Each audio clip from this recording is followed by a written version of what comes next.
ልጆቻችን የኛ የውጤት መግለጫ ካርዶች አይደሉም። ምንም ሲያጣፉ የሚመጡበት ቤት ለመገንባት እየጮህን በቃ በመጣልን ነገር እየተማታን የመጣልን ነገር እየተናገርን መጽሐፍ ቅዱስ ስህተትን በስህተት አትመልሱ። እሺኛ ምን እናሻሽል? አባባ መዳቆስ ልጅ ለካ ይደክማል ይሰለቻል። በእኛ ጊዜ ደከመኝ እንደዚህ ሆንኩ እንደዛ ማለት እንደ ቅብጠት ወይም እንደ ሌላም ነገር ስለሚቆጠር ማንም እንደሱ አይልም። እንግዲህ ልጆቻችን አንዱ እኮ የሚያጠፉት ነገር የልምድ ማነስም ነው እና እኛም ደግሞ በቃ በወደቀ ዓለም ውስጥ የምንኖር ሰዎች ነን። የምንችለውን ማድረጋችንን ብቻ ነው እርግጠኛ መሆን ያለብን። በጣም ትልቁ ስራ ወላጅነት ነው። በጣም ከባዱም ስራ ወላጅነት ነው። በማንችለው ሁሉ ላይ ከእግዚአብሔር በላይ ሌላ ሊያግዘን ሊረዳን የሚችል የለም። እንችላለን ባልነው ላይ ራሱ የእግዚአብሔር ጸጋ የእግዚአብሔር ምሕረት ስለሆነ የሚያስችለን።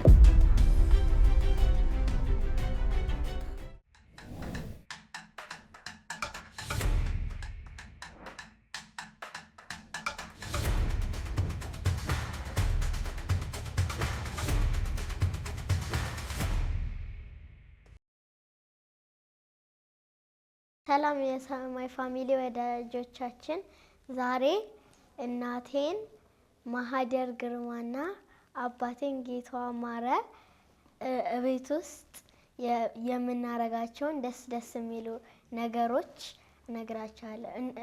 እኔ ደስ የሚለኝ ሃውስ ኦፍ ዴቪድ ስናይ ለምን ፊልሙ ደስ ይለኛል። እሺ ዘቾዝን ስናይ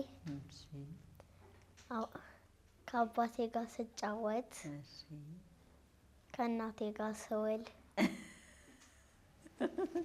ከእናትሽ ጋር ስትይ ምን ታደርጊያለሽ? እፍታታለሁ ብዙ ጊዜ። ከአባትሽ ጋር ሲሆን ጥናት ብዙ ጊዜ። ሌላስ? ከአባትሽ ጋር መጫወት ብቻ እና ነው? መላፋት። ግን ቤተሰብ ከልጆቹ ጋር ምን ሲያደርግ ቢውል ምን ሲሆን ደስ ይላል የሚል ይሆናል። እሺ እኛ ምን እናሻሽል? ምን እናስተካክል? ጥሩ የበለጠ እንድንሆን።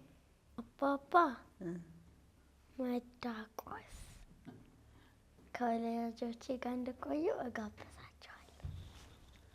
ወላጅነትን ስናነሳ እንግዲህ አንዳንድ የሚደረጉ አስደሳች ነገሮችን ጠቃቅሳልን የሄደችው፣ ግን ብዙ ጊዜ እንዲህም እኛ ወላጅነት ላይ ልጅ ማሳደግ ላይ ትዳር ላይ አንዳንድ ነገሮች መስራት ከጀመርን በኋላም ብዙ ወላጆች በተለይ ደግሞ እናቶች የሚያታግላቸው ነገር አለ። ከልጅ ማሳደግ ጋር በተያያዘ ብዙ ጊዜ ወይ ብቁ መሆን አለመሰማት ወይም በትክክል እያረጉት እንደሆነ እርግጠኛ አለመሆን፣ በአባቶችም ሊሆኑ ይችላሉ። መደረግ ካለበት ስታንዳርድ ዝቅ ማለት፣ በቤት ውስጥ እንዲህ ቢሆን እንዲህ ብናረግ ብሎ የሚያስበው ሁሉም ሰው የራሱን ወላጅነት ሲያስብ የሚያስበው የሆነ ነገር አለ። ደግሞ ሪያሊቲው ወይም እየሆነ ያለው ደግሞ አለ። እንደየልጆቹን ባህሪና ደግሞ የወላጆች የስራ ሁኔታ፣ የቤተሰብ ዳይናሚክስ የተለያየ ነው የሁላችንም። እና በዚህ ሁሉ ውስጥ የተወሰኑ ጥያቄዎች የጠየቁን ወላጆች እዚህ ላይ ብትነጋገሩ ሪፍሌክት ብታረጉ ይጠቅመናል።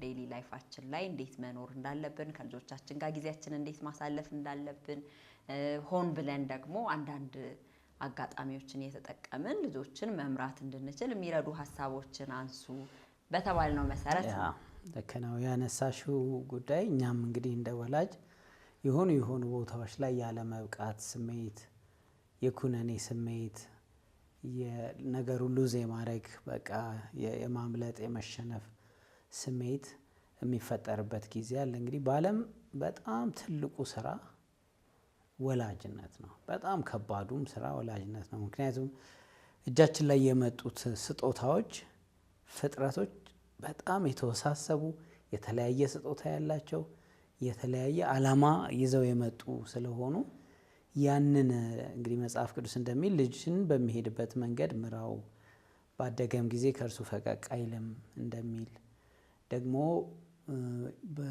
የጎልማሳነት ልጆች በአህያ ልጅ እንዳሉ ፍላጻዎች ናቸው ይላል። በትክክል ጥቅም ላይ ከዋሉ ፍላጻ በደንብ ታርጌቱን እንደሚመታው እንዲሁ ሊሆኑ ይችላሉ የሚለው ሀሳብ ስላለ በጣም ትልቅ ስራ ነው ወላጅነት።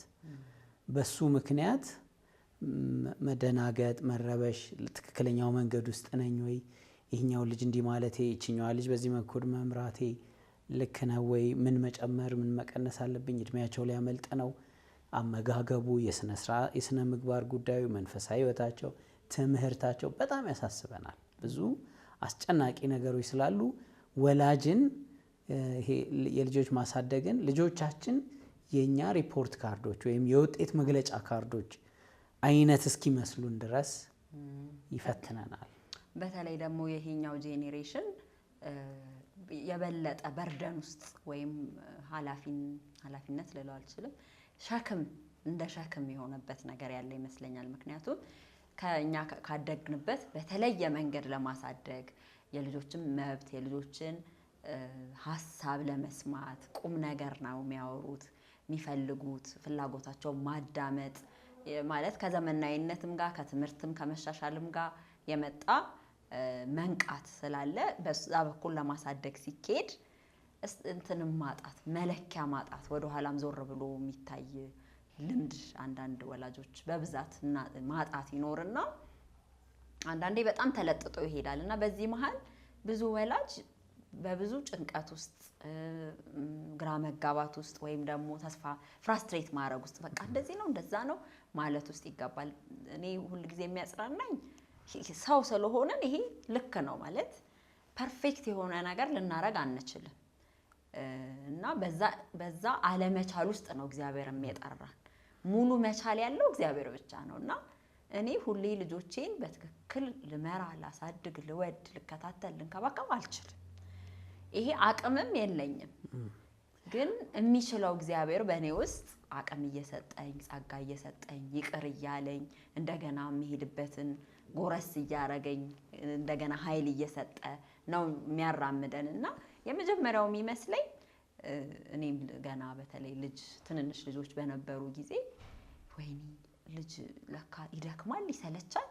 ግን ኖርማሊ እንደሱ ሲባል ሰምተን አናውቅም። ማለት ወላጆቻችን ምናልባት በጣም ጠንካራም ስለሆኑ ሌላም አማራጭም ወይ የሚያግዝም ሲስተም አለመኖሩ ሊሆን ይችላል። ብዙ ሸክም ተሸክመው ስላሳለፉ በእኛ ጊዜ ደከመኝ እንደዚህ ሆንኩ እንደዛ ማለት እንደ ቅብጠት ወይም እንደ ሌላም ነገር ስለሚቆጠር ማንም እንደሱ አይልም። ግን የሁሉም ወላጅ አጋጣሚ በሆነ ጊዜ በተለይ ልጅ በሚሆኑበት ጊዜ ዲማንዱ በጣም ከፍተኛ ስለሚሆን በቃ እኔ አሁን የልጅ ድምጽ ባልሰማ ምልበት እረፍት ብቻ በቃ ልጅ ማያለቅስበት ማይጫጫሁበት ደግሞ ሲብሊንግስ ሲኖሩ ደግሞ ሲጣሉ መዳኘቱ በቃ ወዲያው ነው ደግሞ ኬዙም አያልቅም እና የመድከም የመታከት ስሜት አለው። በቃ ይሄ ግን በጣም ናቹራል ፕሮሰስ እንደሆነ ማወቅ እና ኢምፐርፌክሽንነት የኛንም ማለት ነው። እኛም ነን እንደዛ በኃጢአት የወደቅን ሰዎች ነን፣ ልጆቻችንም እንደዛው ናቸውና በዚህ ውስጥ ነው በእግዚአብሔር ጸጋ ለጌታ እያደጉ የሚሄዱ ልጆችን ልናሳድግ የተጠራን። ለምናነሳው ጉዳይ መሰረት ይሆናል። ይሄ እንግዲህ አሁን የተሰጠን ኃላፊነት ለመጀመሪያ ጊዜ ነው አባት ይሆን ነው፣ ለመጀመሪያ ጊዜ ነው እናት ይሆን ነው። ምናልባት ከ10 ዓመት በታች ልጅ አሳድጌም ቢሆን እንኳን ቀጥሎ ያለውን ደግሞ ለመጀመሪያ ጊዜ ነው የሆነው። 12 ዓመት ሲያልፍ ልጅ ሌላ ነው፣ ሌላ ሰው ነው። ከፍ ሲል ሌላ ሰው ነው። አሁን ትልልቅ ልጆች ያሏቸው ጓደኞቻችንን እናያለን። እኛ ገና የሃይስኩል ተማሪ ስለሆነ ያለን እነሱን ስናይ ዩኒቨርሲቲ ጨርሰው ምናምን ልጆቻቸው ታድለው እንላለን። ግን ጠጋ ብለን ስናያቸው ሌላ የሚያሳስባቸው ጉዳይ የማያልቅ የወላጅነት ኃላፊነት ውስጥ እንዳለን እናያለን። እና መሀል ላይ እንዳነሳሽው እኔም የሚያሳርፈኝ የሚረዳኝ የኮኔክትድ ፋሚሊስ ደጋግሞ የሚያነሱት ግሬስ ኤንድ ትሩዝ ፎር ፓረንትስ፣ ጸጋና እውነት ለወላጅ። እውነቱ እኛም እንደዚሁ ደካማ ነን። እውነቱ ልጆቻችንም ኃጢአተኞች ናቸው። እውነቱ ዓለም በሙሉ የተሰበረ ዓለም ነው። በዚህ ውስጥ ምንም ሲሆን ለራሳችን ጸጋን መጨመር አለብን። ለራሳችን መራራት አለብን። በቃ ሁሌ ጊዜ እንደሚማር ሰው በምህረት እንደ ተጎበኘ ሰው ለልጆቻችን ሁሉ ጊዜ እንደውም አንድ ጊዜ ከአይሬ ጋር ነው ስንነጋገር እዚሁ እኔ ታዲያ እንትን ነው እንደውም የጠቀሰው እሱ ልጆች የምን ዘንጀሮ አይደሉ የሙከራ ይሆን የምን ዘንጀሮ የላብራቶሪ ይሆን ብቻ ሀሳቡ ምንድነው ዝንጀሮ ነው ብቻ የታሪኩ ባለቤት ዝንጀሮ ስለሆነ ነው የረሳው እና የሆነ ነገር ይተክልና ትንሽ ቆይቶ አደጋ አላደገ ብሎ ቼክ ያደርገዋል አለ።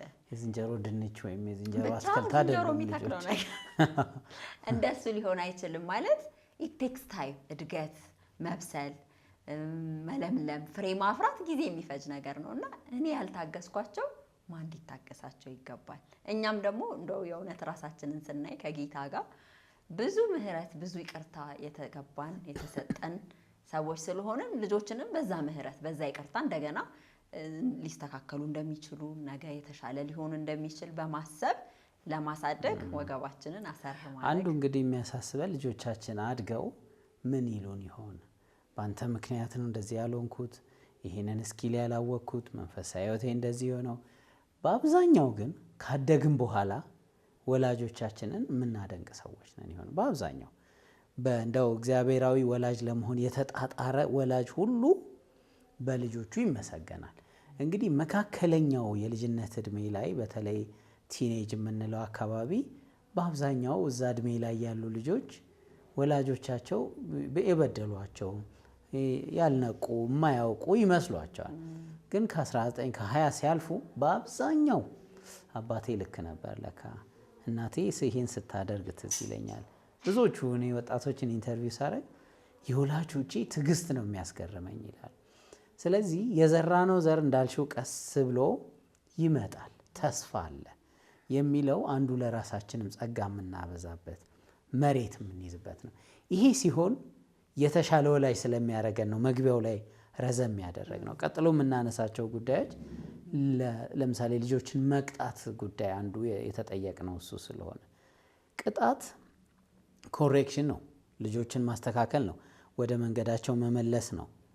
ግን ደግሞ ከኋላ ያለ እኛ ውስጥ ጸጋ ያነሰው ነገር ሲኖር ቅጣትን ሀሳቡን ያስተዋል። ስለዚህ መጀመሪያ ለራሳችን ብዙ ርህራሄ፣ ልጆቻችን የኛ የውጤት መግለጫ ካርዶች አይደሉም። የሰራነውን ያሳዩአሉ፣ ልክ ነው። ግን እንደው ውጤቴ ቀነሰ ምናምን ብቻ ምለው አይደለም። እነሱም ዳይናሚክ ናቸው፣ ራሳቸውን የቻሉ ተፈጥሮ ያላቸው ሰዎች ስለሆኑ የምሰጠውን ነገር የሚጠቀሙበት መንገድ የተለያየ ነው። ምናልባት እንደው ትንሽ ራቅ ብሎ እንደ ኦነር አለማሰብ ይጠቅም ይሆን? አሁን ሀሳብ ያነሳኸውን የታገልኩ ነው እኔ ማለት በባህላችንም ለምሳሌ አሳዳጊ የበደለው የሚባል አባባል አለ። ማለት ልጆች ባህሪያቸው ከተበላሸ ቀጥታ ወደ ወላጆች ነው ትሬስ የሚደረግ።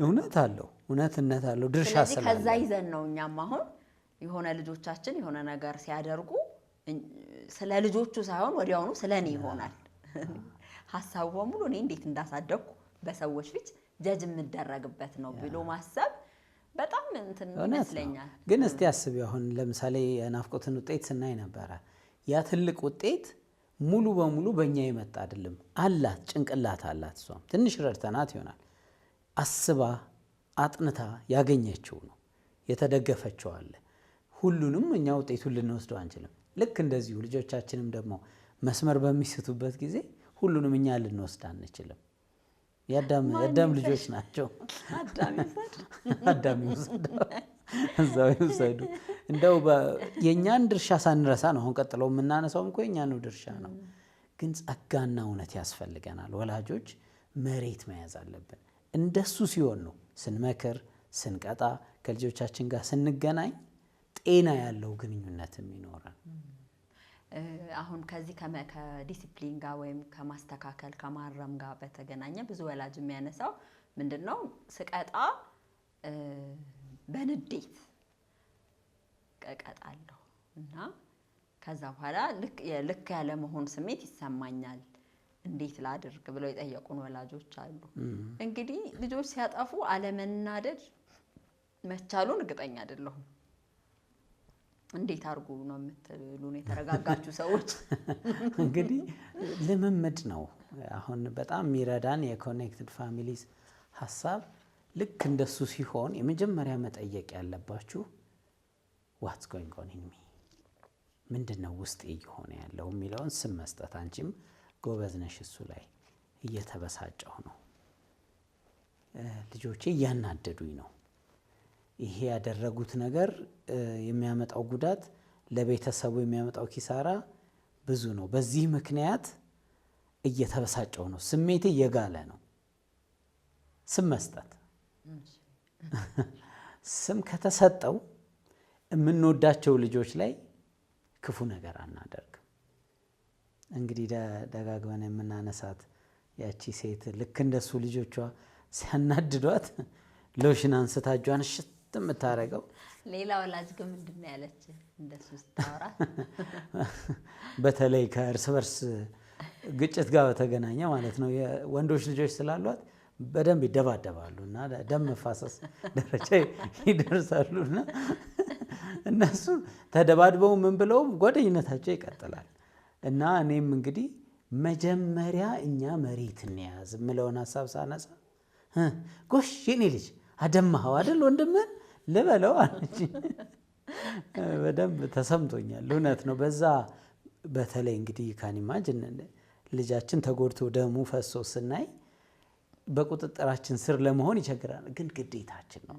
ይሄኛውም የኛ ልጅ ነው። በነገሮች ላይ የተጎዳውም ልጅ እንኳን የምንወስደውን እርምጃ ያየዋል፣ ይደግመዋል። ወላጅ ሲሆን ለሱ ብለን የምናደርገው ነገር ሌላ ልጅ የልጅ ልጅ ልጅ ላጋ ነው የሚደርሰው። ስለዚህ ሎሽኑ የሚጠቅም አይመስልሽ? ጥሩ ሀሳብ ይመስለኛል። እኔም ወደኋላ ወሰደኝ።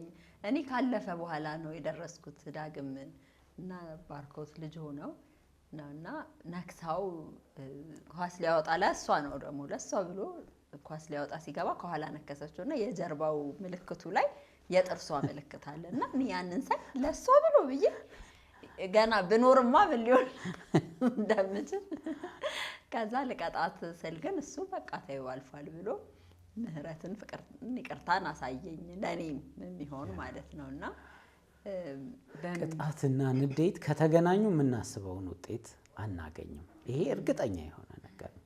እግዚአብሔር ተናዶ ነው የሚቀጣ ከሆነ የተሰ ዲዛስተር በቃ አለቀልን።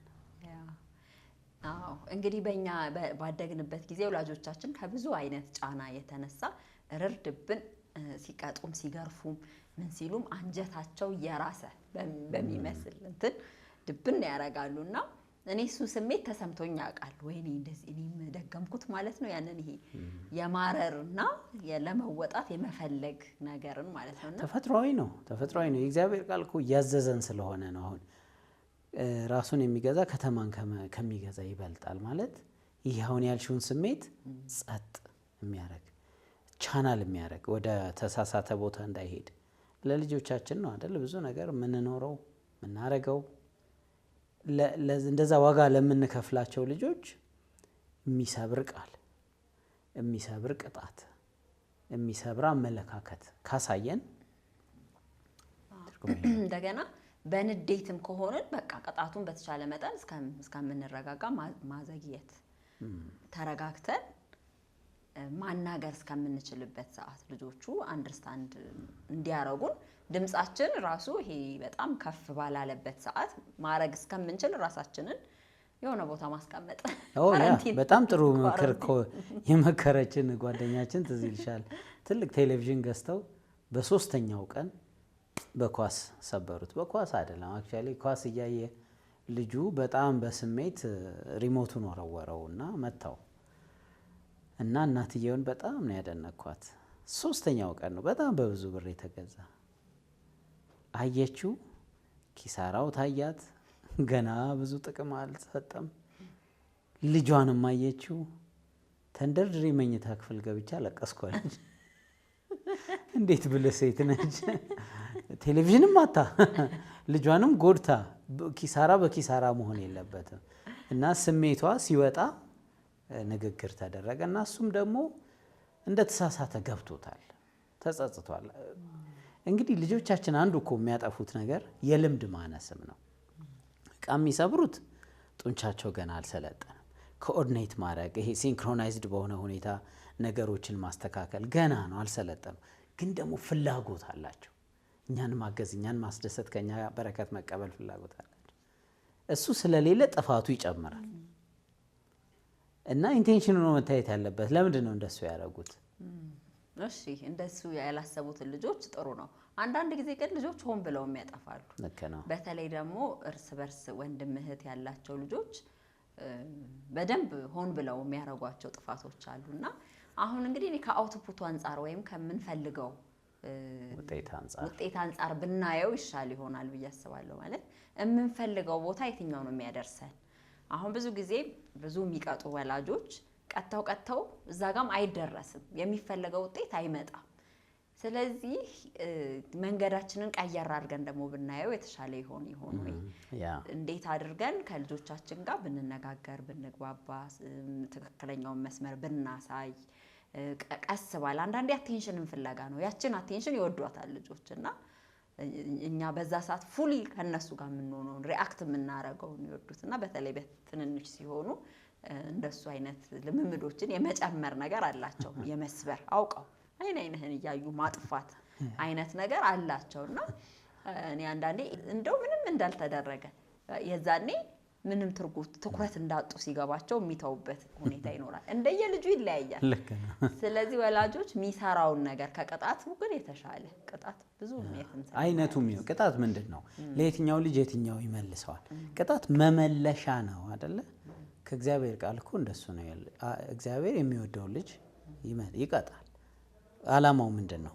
ወደ ትክክለኛው መስመር እንዲገባ እሱ ነው ወይ ነው? አሁን ሪሰርች ኮስችናችን ወይም ሙግታችን ልጆቻችንን የምንቀጣው ንጹህ በሆነ የመመለስ መነሻ ሀሳብ ነው ወይ? ይሄ በጣም ከባድ ነው። በተለይ አሁን እንዳልሻቸው አይነት ልጆች ሆን ብለው የወላጆችን ነርቭ ለመንካት እህት ወንድሞቻቸውን ለማበሳጨት የሚችሉበት አሉ። እንግዲህ ባለፈው ያነሳ ነው አንዱ እነዚህ ልጆች ይህን ሲያደርጉ ስጦታቸው መስመር እየሳተ ነው። ይህን ስጦታ እንዴት ለቤተሰቡ ልማት እናውለው፣ ለልጁ እድገት እንዴት እናውለው የሚለውን ማሰብ ያስፈልጋል። በዚህ ውስጥ እና ልጆችን ሌብል እንዳናረጋቸው፣ ስያሜ እንዳንሰጣቸው በቃ እኛ ድሮ ያደግንበት አካባቢ ላይ ቤተክርስቲያንም አካባቢ አንዳንድ ልጆች ደስ የማይል ስም ተሰጥቷቸው አጋጥሞን ያውቃልና ተንኮሉ ምናምን አሁን በዚህ ዘመን ብዙ የለም። ሌላ ሊሆን ይችላል ወይ ግን ወይ ግትር ነው ወይ ደረቅ ነው ወይ እንደዚህ ነው። በቀደመው ጊዜ በጣም ብዙ ነበሩ ደስ የማይሉ ስሞች ልጆችን የሌላቸውን በዛ መልኩ አልነበረም። የነሱም የመጀመሪያ ኢንቴንሽን አያውቁትም ያንን ሀሳብ ራሱ እኛንን ለጠፍ ነው። ከዛ በኋላ ያንን ዲቨሎፕ እያደረጉት እየቀጠሉት የሚሄዱት ማለት ነውና ምንም አይነት ቢሆን አሁን በዚህ ዘመን የምንጠቀማቸው ቃላት ኔጌቲቭ እስከሆነ ድረስ ልጆቻችን ላይ ለቤተሰብም ስናወራ ሊሆን ይችላል፣ እርስ በርስ ስንነጋገርም ያንን ስያሜ ከመስጠት ተጠንቅቀን ሌላ ግን ባለፈው እንዳነሳ ነው ወደ ፖዚቲቭ የሚቀይር ደጋግሞ የሄደ የሚተነኩስ ልጅ ከሆነ ኢንጌጅ የማድረግ ሪሌሽን የመፍጠር ከሰው ጋር የመገናኘት የመነጋገር ባህሪ ያለው ነው ማለት ነው እያልን እኛ ራሳችን ዲፊኒሽኑን ብናስተካክልና በዛ መልኩ መመለስ ብንችል። እግዚአብሔር እሱን አድርጓል። የየሰውን እሱን ለመከተል የወሰኑትን ሰዎች ከነስጦታቸው ለመንግስቱ ተጠቅመውበታል። እሱን ማድረግ አለብን። አንድ ያስታወስኩት ግን በጣም ደስ ያለን ወጣት ወላጆች 3 ልጆች ያሏቸው ወላጆች አንድ ቀን ምን አደረጉ? ልጆች ወላጅ እንዲሆኑ አደረጓቸውና ወላጆች ልጅ ሆኑ ማለት ነው። እንደ ድራማ እየሰሩ ነገር ግን በቃ ያንን ቀን እነሱ ወላጅ እንዲሆኑ ፈቀዱላቸው። በጣም ጮሁብናል በጣም እና ደነገጠናል። አሁን እንዴት ቢሄቭ እያደረግን እንደሆነ ከነሱ አየ ነው ማለት ነው። ይሄንን እያባዛ ነው እያራባ ነው የምንሄድበት። በመንግስትና በማንኛውም መስሪያ ቤት እኮ መስሪያ ቤቱ ሰላም የሞላበት ደስ የምንሰኝበት ፍሬያማ የምንሆንበት እንዲህ የሚሆን የሚያስችል ያንን የሚያስችል አመል አደራረግ እንዲገነባ እኮ ነው የሚያደርጉት። ቤታችንም እሱ ነው ሊሆን የሚገባው። በትምህርታቸው ውጤታማ እንዲሆኑ፣ በእምነታቸው እንዲያድጉ፣ ይሄ ሴፍ ሃውስ ምንም ሲያጠፉ የሚመጡበት ቤት ለመገንባት አሁን እያደረግን ያለነው ነገር አይጠቅም። እየጮህን በቃ በመጣልን ነገር እየተማታን የመጣልን ነገር እየተናገርን መጽሐፍ ቅዱስ ስህተትን በስህተት አትመልሱ ነው የሚለው። ያንን ሁሉ ቫዮሌት እያደረግን የምንፈልገው ቤት፣ የምንፈልገው ልጅ፣ የምንፈልገው ትውልድ ይመጣል ብዬ አላስብም። ያው ብዙ ዋጋ የሚያስከፍል ይሆናል። እንደገና ወደዛኛው ወደ ትክክለኛው መስመር ለመግባት ብዙ ስራ የሚጠይቅ ይሆናል። ግን አሁንም ሂር ኤንድ ዜር መውደቁ እንዳለ ሆኖ ማለት ነው። ይሄኛው ግን የህይወት መርሃችን ወይም የብዙ ጊዜ ኑሯችን እንዳይሆን ከሚለው አንጻር ነው የምናየው። ሁለተኛ እንግዲህ የተነሳው ልጆችን ሁላችንም ከአንድ በላይ ልጆች ያሉን የተለያዩ ናቸው። ልጆቻችን ባህሪ የተለያየ ነው፣ ስጦታቸው የተለያየ ነው። ሲናደዱ የሚሆኑት፣ ሲደሰቱ የሚሆኑት፣ ቤተሰቡን የሚያግዙበት ሁሉ መንገድ የተለያየ ነው እና ሳናስበው አንዱ ልጅ ከአንዱ ልጅ የማወዳደር የማበላለጥ፣ አንዱን ልጅ ለማበረታታት የአንዱን ልጅ ስጦታ ተጠቅመን አንዱን የማሳቀቅ ነገር የተለመደ ነገር ነው። በጠዋት መነሳት የሚችል ልጅ በጣም ሊኖር ይችላል፣ ወይ ራሱን ደግሞ ለብሶ ተዘጋጅቶ አንደኛው ደግሞ መጎተት የሚፈልግ ልጅ ሊኖር ይችላል እና በዛ ሰዓት በጣም ብዙ ጊዜ ሞስት ፕሮባብሊ የሚመስለኝ እንዲህ ልጆቻችን የተሻለውን እንዲይዙልን ከመፈለግ አንጻር በጎረቤትም ሊሆን ይችላል። እንትናን አታይም እንደ እንትና እስቲ ከእህትህን እህትሽን ወንድምህን እንዲህ የተባለ ልጆችን ማወዳደር ማበላለጥ። ትንሽ እንደው ተፈትነሽ ታውቂያለሽ? ከልጆች እንደሱ ከጀል አድርጎሽ ያውቃል? አይጠፋም። ያው እሺ እንደው እዛም ባይደርስ ዝንባሌ ይኖራል ከአንዱ ጋር የሆነ አለው። አንዳንድ ልጆች ደግሞ እንደሱ አላቸው። ይሄ የምርጫ ቀስቀሳቸው ከፍተኛ የሆኑ እንድንሳብ ከነሱ ጋር እንድንሆን ከነሱ ጋር እንድናወራ ቀለል የሚሉን የሚያደርጉልን አሉ።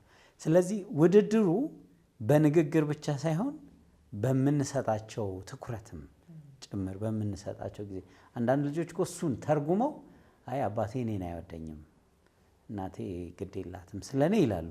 ሳናስበው ያደረግነውን ተርጉመውት ግን ደግሞ እውነት አለ። ተጠቀምከው ቀላል የሆኑ ልጆች በቤተሰብ ውስጥ ተወዳጅ ልጆች ይኖራሉ። እንግዲህ ያው ሰው ስለሆነ ኢንክሊኔሽናችን ወይም ጠምት የምንለው ወደ ቀለል ወዳለው ጌታ ብቻ ነው መቼም አንኮንዲሽናሊ ምንም የመሰለን የወደደን ከና ኃጢአታችን ኃጢአተኞች ሳለን ነው ጌታ የወደደን። እኛ ግን ሰው ስለሆነ ሳናስበው ጥሩ ልጅ ምግቡን የሚያነሳሳ እቃውን የሚያዘጋጅ የሚሰማ ስትነግረው እሺ የሚል ልጅ እንደ ሰው በጣም ከባድ ነው። የድጋፍ ደብዳቤ ብዙ ያላቸው ልጆች አሉ። እንግዲህ ልክ ነሽ። አንዳንድ ልጆች የድጋፍ ደብዳቤ የሚባለው ተቀባይነት እንድታገኝ ተጨማሪ ነገር ሲኖርሽ ማለት ነው። ይህን ያህል የበጎ ፈቃድ አገልግሎት ሰጥቷል ይሄን ሲል ቀጣሪ ይነሆልላል፣ ደስ ይለዋል። እንደሱ አይነት ልጆች አሉ። ወላጅነት ግን እሱን አልፎ አንዴ ትዝ ይልሻል የነገረን ወንድም አንዷ በጣም ተሟጋች፣ አንዷ ግን በጣም በቃ መልአክ የሆነች ልጅ አለ እና መልአኳ ትመጣና በቃ በጣም አቴንሽን እንድሰጣት ስታረገኝ አይ አንቺም ልጄ ስለሆንሽ ነው የምወድሽ እንጂ እንደዚህ በተማሪ ጎበዝ ስለሆንሽ ምናምን አይደለም፣ እሷንም ደግሞ ልጄ ስለሆነች እወዳታለሁ። መነሻችን እሱ ነው። ልጅነትና ወላጅነት ነው መነሻ። ሰው ከዛ በኋላ የሚመጣው የድጋፍ ደብዳቤ ፐርፎርማንስ ላይ ከተመሰረተ አይነቱ የተለያየ ነው። እኛ የምንወደው የተለያየ ነው። ሰውነታቸው ማንነታቸውን የተፈጠሩበትንም ዓላማ እንድንረሳው ነው የሚያደርገን። ስለዚህ እንግዲህ በቤተሰብ መካከል በዛ ርቀት ደረጃ ወደኛ ቤተሰብ እንደሱ ይመጣል ብዬ አላስብም። ግን አሁን የዮሴፍንም እንኳን ታሪክ ስናየው ዮሴፍ ፌቨራይት ልጅ ስለነበረ ቤት ውስጥ የተሻለ ነገር አባቱም እንግዲህ ባለማሰብ ባለማስተዋል የተሻለ ነገር ያደርግለታል። ከወንድሞች መካከል ነው ለብቻው ተነጥሎ የወጣውና ይሄ በእኛም ህይወት ዮሴፍ ወደዚህ መተሽ እኮ እኔን አንድ ጓደኛዬ በጣም እጠላህ ነበር አለኝ። ምክንያቱም እኔ ለእናቴ በጣም እታዘዝ ስለነበር እናቱ ሁሌ እንደ ጌቱ ለምን አትሆንም ትለው ስለነበር አንተን ማየት አልፈልግም። ስለዚህ ሌሎቹን ልጆች የሚያስጠላም ነው የሚሆነው። ጠብና ልዩነት እንድንፈጥር ነው የሚያደርገው ማለት ነው። ከዛ መልካምን ባህሪ ያላቸው ልጆች ያንን መልካምነታቸውን እንዳያጣጥሙት በሌሎቹ እንትን ሲባል እንዲህ ስለሆንኩ እኮ ነው። አንዳንዴ ትራብል ሜከር ለመሆን ሁሉ የመሞከር እንትኑ ከፒር ፕሬዠር ወይ ከቤተሰብም ካለው ጫና የተነሳ ማለት ነው። እና በተቻለ መጠን ምንድነው ይሄ የማወዳደር ከእንትና ጋር ከእንደዚህ እንደ እህትሽ እንደ ወንድምሽ የሚሉ አይነት ነገሮችን ሳይሆን እነሱን ኮምፕሊትሊ ትተን ለብቻቸው የሚፈለገውን ባህሪ ብቻ በማንሳት እዛ ላይ እንዲሰሩ። በጣም ከባድ እኮ ነው። እኔ አሁን እንደ ወንድምህ ሁን ብባል እንደሱ አይደለም የተሰራሁት፣ የተወቀርኩት፣ የተሰራሁት፣ ዲዛይን የተደረኩት እንደሱ አይደለም። እና የት አባቴ ይገባለሁ? የማልችለውን ነገር ነው ስለ ሃርድ ወርክ ወይም ደግሞ መልካም ባህሪን ስለ መስራት ምናምን አይደለም። በተፈጥሯችን ጎበዝ የሆንበት የተሰጠንበት ጉዳይ መስሪያ ቤቶች እኮ አሁን የምትወደውን ነገር ነው ወይ የምትሰራው ይላሉ። ውጤታማ የሚያደርግ ነገር ስለሆነ ማለት ነው። እንደው በፐርሰናሊቲ ጉዳይ ላይ ለምሳሌ አንዳንድ ልጆች ከሰው ጋር መግባባት የሚወዱ፣ አንዳንዱ ደግሞ ሪዘርቭድ የሆኑ ለብቻ ጊዜ ማሳለፍ የሚፈልጉ ይሆኑና እስቲ እንትን በይ ተጫዋች አንተ ዝጋታ እስቲ እነዚህ ቃሎች አሁን ያሉ አይመስለኝም። የኛ ዘመን ነው። ምን ይሆን ያለው አሁን በሌላ መንገድ ያንኑ ባህሪ እንዲኖር የመግፋት ነገር ሊኖር ይችላል። ግን ሁሉ በየራሱ እግዚአብሔር ውብ አድርጎ የሰራው ስለሆነ ወላጆች ከማወዳደር ከማበላለጥ እሱ እንደዚህ ነው ከማለት ስም ከመስጠት እና ያንን ደግሞ በተለይ እኔ በጣም የሚያስደንቀኝ ልጆችም ሲሰሙን ለምሳሌ በቃ አይታዘዝም እንዲህ ሲባል አይሰማም ተብሎ ልጆች የሚያስተውሉ ስለማይመስል አካባቢያቸው ላይ ይሄ ሀሳብ ይወራል። ያንን ነው የሚደግሙት። የበለጠ እንደማይሰሙ ያሳዩን ነው የሚሄዱት። እና የሚፈለገውን ባህሪ ነው እንጂ ማውራት መነጋገር ያለብን ዛሬ እንደዚህ ሞክሯል፣ ዛሬ ጥሩ እንትን ብሏል ያለችዋን ጥቂት ነገር በማድነቅ ወደ ተሻለ እንዲሄዱ መግፋት ይጠበቅብናል። በጣም ማደንቃት አንዲት አስተማሪ አይ ቲንክ ነግሬሻለሁ። እንደው በቀጥታ በወላጅነት ባይሆንም ልጆች አሏቸው። አሁን አስተማሪዎችም ይቸገራሉ በዚህ ብዙ ልጆች ሲኖሯቸው የማወዳደር አንዱን ከአንዱ ጋር ነጻጽሮ ይመጣል። አይ ቲንክ ያስተማሪዎች ሳይከፋ ይቀራል። እንዲያው ብዙ አይነት ልጅ ሲኖር አወዳድረው የሚያረጓቸው ልጆች እንዳይኖሩ መጠንቀቅ ይኖርባቸዋል። መቼም ከወላጅነት በላይ ሆነብኝ አስተማሪነት። ብዙ ሰዓት ብዙ ልጅ ነው የሚያገኙት እና እነሱ የሚሉት ነገር የልጁን ፍጻሜ እንዳያበላሸው ያሳስባልና እቺ ሴት ምንድነው ያደረገችው? አንድ ከሌላ ሀገር የሄደ ልጅ ቋንቋውን መናገር አይችልም የገባበት ክፍል ሰው የመጀመሪያው ክፍለ ጊዜ ላይ ልጆች ራሳቸው እንዲተዋወቁ ስለ ቤተሰቦቻቸው እንዲናገሩ እድል ሰጠች እና ሁሉም በቃ በቋንቋቸው ባሉት ደስ እያላቸው አወሩና እሱ ልቡ ልትወጣ ደርሳለች። እሱ ተራ ሲደርስ ምንድነው ማረገው እያለ ተጨንቋል ቋንቋውን ስለማይችለው። አስተማሪው ግን ምንድነው ያለች? ልጆችዬ በዚህ ዓለም ላይ በጣም ብዙ አይነት ቋንቋዎች አሉ፣ አንድ በጣም ደስ የሚል ቋንቋ ደግሞ ዛሬ ትሰማላችሁ ብላ በራሱ ቋንቋ በራሱ ስጦታ እንዲናገር አደረገችው እና ሂዛን ኤጁኬተር አሁን እሱ ራሱ ነው የጻፈው። አድጎ የትምህርት ባለሙያ ነው የሆነው በዛች ቀን የእሷ ኢንፍሉዌንስ ምክንያት ራሱን እንዲሆን ስለረዳችው ማለት ነው።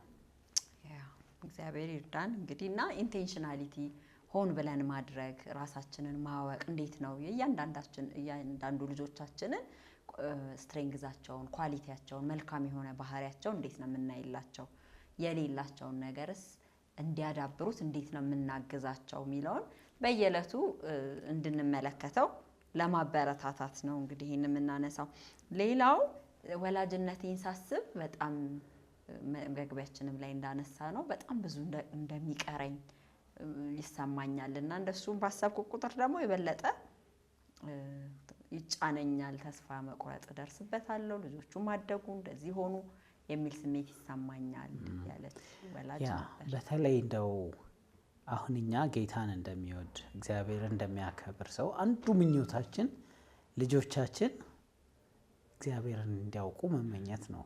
አንድ ወላጅ ሲጸልይ በጣም ደስ ያለኝ የኛና የልጆቻችን አምላክ ሲል በጣም ወደድኩት።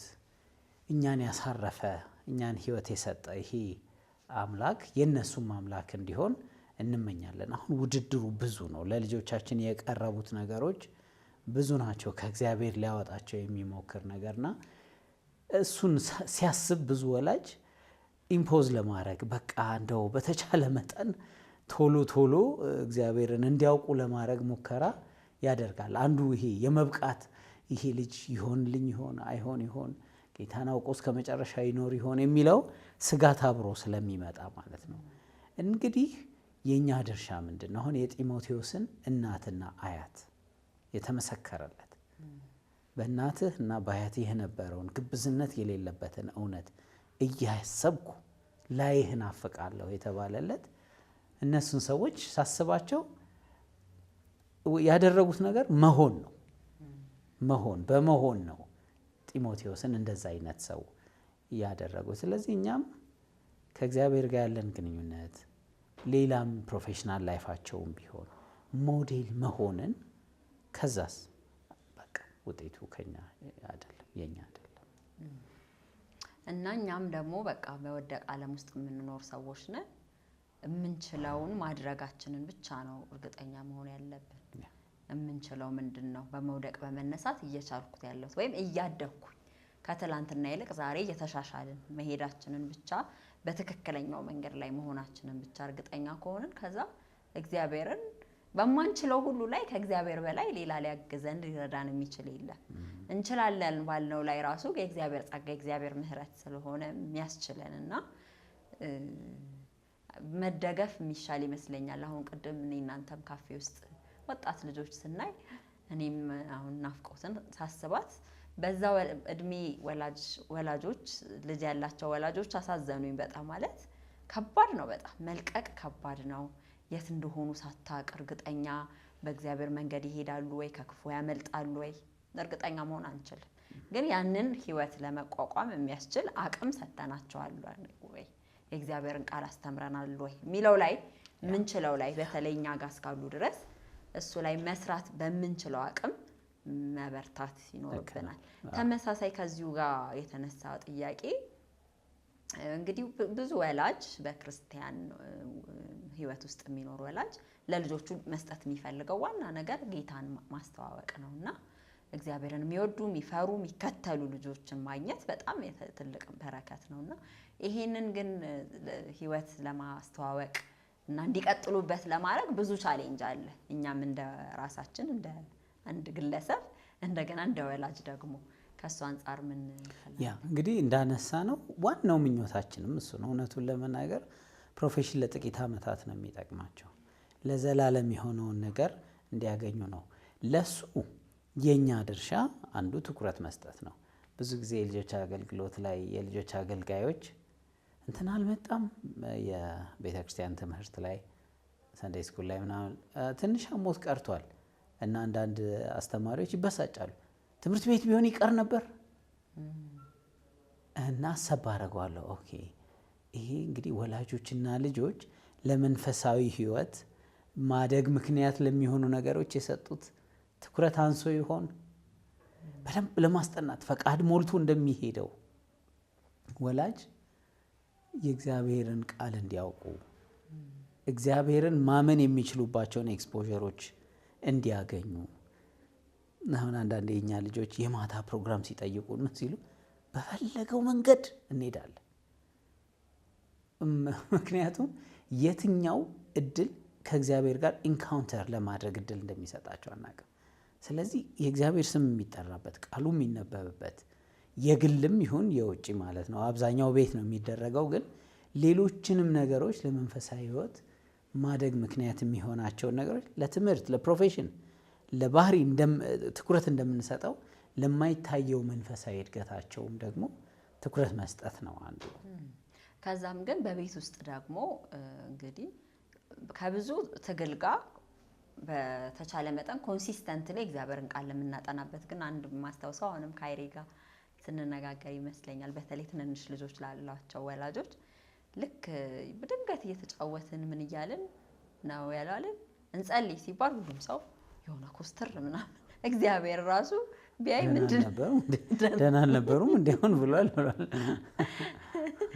ማለት የእግዚአብሔርን ቃል መጫወት፣ የእግዚአብሔርን ቃል መውደድ፣ የእግዚአብሔርን ቃል በቃ እንደ የየለት ወሬ እና ንግግር ለማድረግ በቤተሰብ ውስጥ የተሻለ ከዛ የተሻለ እድል የለምና እንዲሁ ሲምፕሊ ቁጭ ብለን አንዳቸው ሶፋ ላይ ተኝተው ሊሆን ይችላል፣ የሆነ ነገር እየሰሩ የተጫወቱ ሊሆን ይችላልና እንደሱ አይነት ልምዶችን ማዳበር ግዴታ በቃ ይሄ ፎርማል ሴቲንግ ብለን የምናስበውን እግዚአብሔር እሱ ሁሉ ነገር በፊቱ የተገለጠ ነውና በዛ ልክ ማሰብ ብንችል ሁሉ ጊዜ ፎርማሊ ሁሉ ሰው ቤተ መጽሐፍ ቅዱስን ይዞ ወይ ተንበርክኮ ላይሆን ይችላል። ባለው አጋጣሚ ሁሉ የእግዚአብሔርን ቃል ለመነጋገር መዝሙር ለመዘመር አሁን እኛ በጣም እያደረግነው ያለው በጣም ከሚያስደስቱኝ ልምዶች ለሌሎችም ቤተሰቦች ጋር ያለ ይመስለኛል። ሙዚቃ የሚጫወቱ ልጆች ቤት ውስጥ ሲኖሩ አብሮ መዘመር ሙዚቃም ባይኖር እንዲሁ መዘመር አለ። በእርግጥ ግን የተሻለ ደግሞ የሚረዳ ነገር ሆኖ አግኝቼዋለሁና ትዝታ የሚሆን ለልጆቻችንም ስለሆነ ትንንሽ ነገሮች እናቶችም በቤት ውስጥ ይሄንን ለመርዳት አባቶች በቤት ውስጥ ያለውን መንፈሳዊ ሕይወት ለመመገብ የሚያስችላቸውን ድርሻ እንዲወጡ ማገዝ በዚህ ነገሮች ይጠበቅብናልና ሌሎች እድሎች ብቻ ሆን ብሎ ማሰብን አሁን ቀደም እንዳነሳው ለትምህርት ቲዩቶር መጽሐፍ መግዛት የሆነ ነገር ኤክስፖዝድ እንዲሆኑ ማድረግ ማስጠናት በጣም ብዙ ነገሮች እንጠራለን። ልክ እንደዛው ይሄ ልጅ ቲኔጅ ሲሆን ምንድነው የሚያስፈልገው ምን ከእሑድ ተጨማሪ የወጣት ፕሮግራም የልጆች ፕሮግራም የአዳጊዎች የተለየ ፕሮግራም በዛ ቤተክርስቲያን ውስጥ ራሳቸውን ስጦታቸውን እንዲያወጡ እንዲያሳድጉ የሚረዳቸውን ነገር ለማድረግ በቃ ማሰብ ይጠይቃል። ማሰብና ኢንቨስት ማድረግ ማድረስ ሊሆን ይችላል፣ መመለስ፣ ታክሲ አብሮ መሳፈር ብቻ በምንችለው አጋጣሚ ሁሉ እድሎችን መፈለግ እንዲያድጉ የሚረዳቸውን እድል አሁን አንዱ አይ ቲንክ ታንሻለሽ ቢያስብ የነበረው እኛም ቤት በጣም እየረዳን ያለው መንፈሳዊ ፊልሞች አሁን ይሄን ሰሞን ሃውስ ኦፍ ዴቪድ ቾዝን የፊልሙ ትንሽ የተጨማመረ ነገር ቢኖረውም ግን ዋናውን ጉዳይ አስቀምጠውልናል። በጣም ጥሩ መነጋገሪያ ሆኖናል። ያው እንደውም ናፍቆት እንትንም አክብረን ነበር በቅርብ ጌታን የተቀበሉበትን ናፍቆትና ዳግም እሱን እያከበርን ከእግዚአብሔር ጋር መኖር ጌታን መከተል ከጀመርሽ ጀምሮ እንዴት ነው ህይወት ስንላት እኔ እንደ ጃይንት የሆንኩ ነው የሚመስል ሀምብል ጃይንት ብላለች ግን ከፊልሙ ወስዳው ማለት ነው። በቃ እግዚአብሔርን ቃል መጨዋወት መነጋገር አሁን ሌላ ነገር ከምትለን ይሄ በጣም የተሻለ እና ደግሞ ሀምብል የሚለው ነው። በቃ ትሁት ጎልያድ ክፉ ጃይንት ነው፣ እሷ ግን ለእግዚአብሔር ትልቅ ሆናለታለች። አይ ቲንክ ዘዳግም እሱን ነው የሚለው ቃሉን አስተምረው ከዛ ተጫወተው ሜይን ስትሪም አድርገው ማለት ነው። ቃም እያጠብክ እየተኛህ ምንም እያልክ ተጫወተው። ያኔ ያ ቃል በልጆቻችን ልብ ውስጥ እየሰራ ይሄዳል። ትንሽ ፍንጭ የሰጠሽው የነበረው ደግሞ ብዙ ጊዜ የምናስብበት ልጆች የማድረስ እድል ያላቸው ትምህርት ቤት የማድረስ እድል ያላቸው ወላጆች ያንን 30 ደቂቃ አንድ ሰዓት በደንብ በታሰበበት መልኩ ማድረግ። አንዳንድ ጥሩ ልምዶች ሰምተናል። ብዙ ነገር ያጠኑት አክቹአሊ ዳግምም እንኳን አንዴ ጌታን ያመነው እየሄድን በነበረን የዲቮሽን ጊዜ ነው። ወርደን ትምህርት ቤት ውስጥ ነው ንስሐ የገባውና ጌታን ያመነው። ስለዚህ እንደዚህ አይነት እድል ያላቸው ወላጆች ደግሞ እንደው ዝም ብሎ በሌላ ጭቅጭቅም ወይም ደግሞ በመዛግ እንዳይሄዱ ወላጆች በየቀኑ የሚደረገውን ነገር እያሰቡበት ትልቅ ጥቅም ሊሰጥ ይችላል። ቲኔጅ ያላቸው ልጆች በእርግጥ ትንሽ ፍሌክሲቢሊቲውንም እንዳንተ አሁን ሁሉ ጊዜ ስርዓት ባለው መንገድ ሁሉ አጀንዳ ምናምን ይከብዳል። ቲኔጅ አስተካክላለች። ቲኔጅ ሲሆኑ ደግሞ እንደየልጆቹ ሙድም አንዳንዴ እያዩ አንዳንዱን ለቀቅ አንዳንዱን ደግሞ እንደየሁኔታው እያየን ግን ያንን ሰዓት አለማባከን በቃ ማለት እኔ አሁን ዳግም አሁን ከ3 ወር በኋላ 17 ዓመት ይሆናልና በጣም ነው የምደነግጠው ሳስበው ራሱ መቼ ነው እዚህ ጋር የደረሰውና እንደተባለው ነው። ይሄ ጊዜው በጣም ረጅም ይመስላል ግን ባንዴ ደግሞ በፍጥነት ይሄዳል። ስለዚህ ከእጃችን በዚህ ፍጥነት የሚሄዱ ከሆነ የምናባክነው ጊዜ የምናባክነው ሰዓት የለንም። በጣም ብዙ ማንገናኝበት ጊዜ ይኖራል። ስለዚህ ለዛ ጊዜ የሚጠቅማቸውን ሁሉ ለማስጨበጥ በንግግሮቻችን፣ በጨዋታዎቻችን፣ በመንገዳችን ሁሉ ኢንቴንሽናል የሆኑ አንዳንድ ጥናቶች ሊሆኑ ይችላሉ፣ ውይይቶች ሊሆኑ ይችላሉ። በሳንድራ ንግግር እንጨርሰው። ወላጅነት ልጆች ስናሳድግ ቀኖቹ ረጅም ናቸው። አመታቱ ግን አጭር ናቸው ስለምትል እንደምትለው ድንገት አድገው ኮሌጅ ይሄዳሉ፣ ሃይ ስኩል ይሄዳሉ። ኢንፍሉዌንሳችን እየቀነሰ ስለሚሄድ በተቻለ መጠን በፍጥነት የምንችለውን ሁሉ እናድርግ። ጸጋና እውነት ተሞልተን ደግሞ መሬት ይዘን የወላጅነት ድርሻችንን በእግዚአብሔር ጸጋ እንድንወጣ እናሳስባቸዋለን። በርቱ እንላለን ወላጆች።